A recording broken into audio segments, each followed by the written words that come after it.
We are visiting Jasu Saira and I today. It's a special day.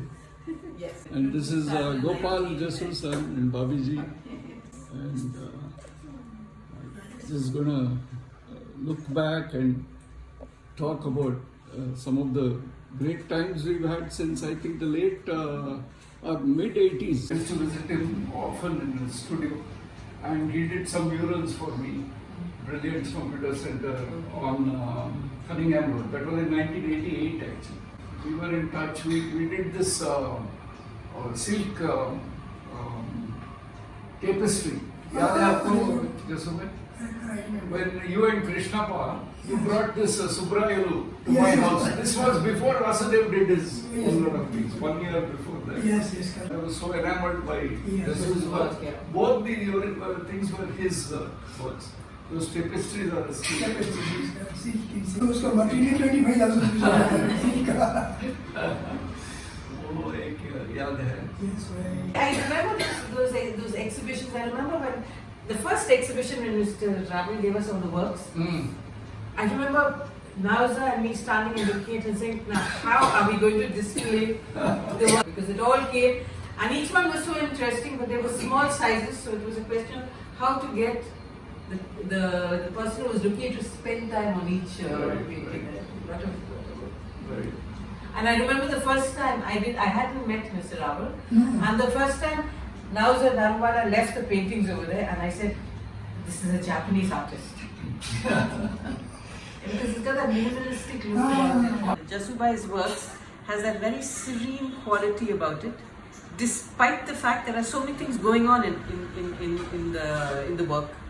There are a lot of objects, and unlike a lot of rules that you learn in art where objects have to be connected to each other, he goes against the grain and nothing is connected. For example, if you look at that work here, that's still life, you will find each object is totally separate, but I don't know how he brings it together. It becomes cohesive, it becomes one piece. Because if somebody else tried to do it, it looked like just objects stuck together which didn't mean anything. Right. The horizontal line is there, but it's, despite all the angles that he has, it's just a very serene thing.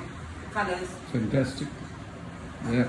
The sensitivity and handling of things. The colors were very different for India. Yeah. It was very muted, very minimalistic, just Yeah. a little bit and just enough.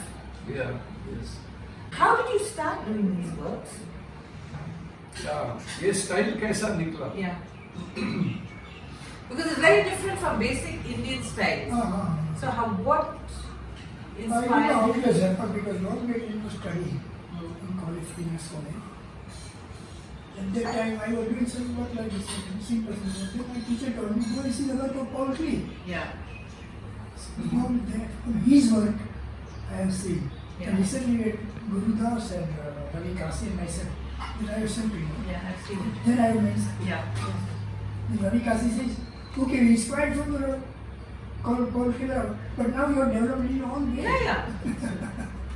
Because when the works that I saw the first, they had none of the qualities in elements. There was none of those houses because they were still lights. Still I recommend. Yeah. Yes, sir.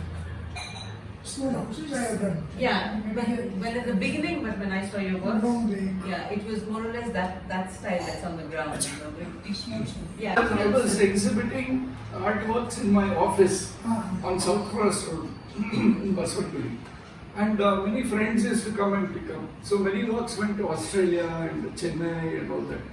Do you remember there was a client who came and picked up 25 works of yours Is it? from Crimson? From England? But you know what? He was in London and he picked it up because it was Christmas time and he wanted to send his best friends original works, and they took Jasu's works. And you and Mr. Krishnappa worked together at the Weaver Center. Yeah. But not with Mr. JMS Mani. No. Mani used to live nearby in Hanumanpuram. His studio was also there nearby. Kino theatre was. Yes. But then you used to work, you have a lot of times when artists meet together to talk about art. Who did you mix with? It was Krishnappa. And then Money is also not there. No, but before, in the beginning when you were younger, who When was I the came to group? Bangalore, Yeah, who was the group you used to discuss art with? see with me, Peter Luis and Momoni, both of them working with me because they were already there when I came there. And before that, Mr. Thakur Bhai Patel was there. He was also an artist. He was also In an Bangalore? artist. In Bangalore. In University Center. Now we are shifted to Johannesburg or somewhere, Okay, Africa. Because his father is having some textile mill or something. okay. So he's not. And at that time, Bangalore City, GMS money, no, I was not doing much there. Okay. Harpad was there. Harpad, huh? Harpad was there. Yeah, okay. Then Hubnikar was there. Yeah. Oh, big genius. Hubnikar. Cartoons and Yeah. I used to see in. His characters like always. Yeah. Then, there's few more artists were there. But did you meet regularly to talk about, I don't know, technique or inspiration Not or... often we are meeting, but we used to meet. Did you know Mr. Inamti? Yes, I met him. One day he came to my office. Oh, I was congratulations for what? oh. You are ever been from the Master Dasaraji? I think you are. Yeah, he was my uncle's teacher.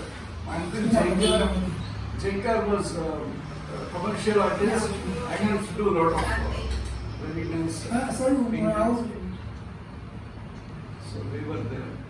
And Krishnappa and you were together for how long in WSC? I think more than 10 years we were together. Only 10 years? No, before that, Kishnappa was in Bombay. Oh, what was he doing in Bombay? He was a weaver. We were. From there he was selected as an art designer. Fantastic. So he made a great career for himself. Yes. He was so popular. Nice. He's a very good weaver.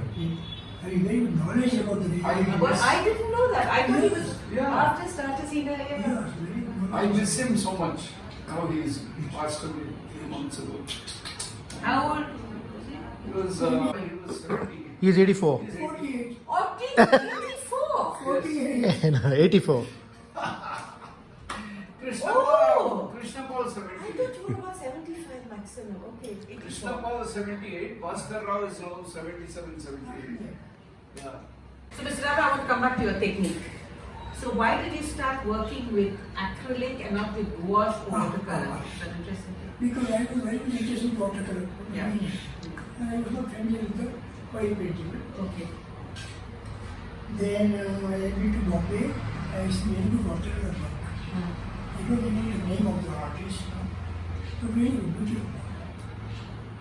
Then what happened when I went to college and started studying with that oil paint? I was doing video after coming to radio. I think in 1969, I came to radio. At that time, I was doing. And gradually because the weather wasn't so still, The oil. becoming that oil smell, not turpentine only. It was giving something. So I had to do. Meanwhile, someone told me now is acrylic paint is available, they oil paint. I said, it's good, that's what we got material of the use and art material. He said, now you take some sample. And that's how. Then I started. But even then, when I started it, like watercolor only I did. That's what I'm saying. Yeah, you use your acrylic like watercolor. And I'm enjoying that transparency. Yeah. And you control And it. somewhere it is opaque color I'm using. And you use watercolor, you use acrylic with water or do you use it with Water, medium? only water. No medium. Nothing, only water I use. Acrylic with water. Yeah, that's why it gives the transparency. It is just a watercolor. You know what happens a lot of times when you interview artists, you never talk about techniques. And techniques is so important. Yeah. Because we forget about all these. And then your inspirations for all these works. For example, you see there are certain buildings. Churches, yeah. You will have a church, you will have temples, you will have the house with birds. What is is there any reason why there is? Or? There's no reason. Because I want to paint some religious thing. Yeah, okay. So we are having many church and temples in each side also. Okay. So that has inspired me. Okay. It is not just because of the lines. For example, I know somebody who paints churches on the cross, who's not a believer at all, but because he likes the aesthetic I like of form. The form, yeah, exactly. The form. The form, yes, that's exactly. Because I don't say don't believe or me. I don't. That's unimportant. The earlier works had lot of hills and Things are like yeah, and then slowly that has gone now. Yes. It's kind of I think it was a way, because first there was a lot of still lifes. Yeah. Then he went into houses, into what do you call it, landscape. yeah. I think it's each period. Correct. But you always find the forms, the triangles, the round, the triangles, yes. the round. Wherever it is, there's a triangle. Beautiful. Balance of colors is Yeah. logical. What about you, Gopal? Your father's works, how do you see them? For you as children, for you and Kanika as children, what was it? I mean, did you realize how good an artist he was? I was very small at that point in time, so yeah, I was very fond of colors, like the way he used to mix up his colors and put on the brush and start painting. Yeah, so it kind of inspired me a lot when I was in my, how do I say, in my teens. So I just started painting a bit by looking at his artwork and looking with the way he was looking into other books. He used to have a good collection of artworks, but I always used to accompany him when he used to take me along with him to look at few artworks. For instance, I've come down to Jasu Rawal's art gallery where I met you first. Did he tell you what to look for in art? He did tell me as to what to look for in art. Like, this is called still life. Yeah. So this is abstract work. Okay. This is how. But how do I understand abstract work? It's very tough for me to understand So or what did he interpret. say? He says it's up to you how you interpret. It's something like, the artist has his own way of painting, has his own way of coloring things. So you just go and check with him as to what was his imagination. But you can imagine his own art from your side and interpret the way it's been painted. Yeah. So something like that. True. Yeah.